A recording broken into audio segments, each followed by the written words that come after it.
Hey guys, Taylor Cutie here. As some of you might know, Christian and I started a pepper garden about 6 months back. We decided that we want to try making hot sauce for our family come Christmas time. He and I haven't been so successful in the past, with a few attempts being pretty good, but a few of them being not so good as well. Now that we're all stocked up on peppers again, we feel ready to go ahead and give it another shot. We're going to be making our first batch fresh. The second sauce we're going to do is going to be fermented. Don't forget to subscribe so that you can see those fermentation results in a few weeks. And the last thing that we're going to be trying, which will be something completely different for me, is we're actually going to be trying to make some seasoning out of our peppers. So let's go cut some peppers today and make some hot sauce tomorrow. So the first thing we did was we went out to our garden and we cut a few peppers. We were able to get a couple of jalapenos, quite a few serranos, a few cayennes, a couple of our first sweet snacking peppers, and quite a few Tabascos as well.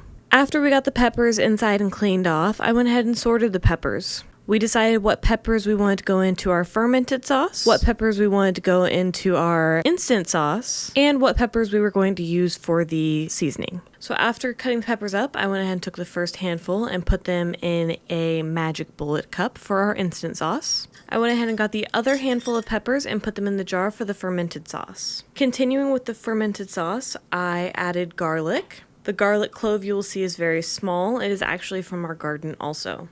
I also added a salt and water brine to the whole thing. Covered it until there was about an inch or so of water covering all of the peppers. I replaced the metal spring and then we set it to the side. We will be leaving our fermented sauce in a cool, dark place until it's ready. It can take anywhere from about 1 to 2 weeks. We decided for the pepper seasoning to just use serranos. We started out by cutting the serranos in half and placing them in the dehydrator. You want to make sure and set your dehydrator to 130 degrees and cook your peppers for at least 13 hours. You can tell when they're totally done dehydrating because they'll be nice and crispy and fall apart pretty easily. The next day when your peppers are dehydrated to how you like them, you can either grind up the pepper using a mortar and pestle. You can also just put the peppers in a plastic bag and break it up with your hands. For our instant sauce, I took the peppers, garlic, water, salt, and a little bit of vinegar and put it on the stove. I cooked down the peppers until they were soft. I then put them back in the cup for the magic bullet, added a tiny bit more water and vinegar as I saw necessary,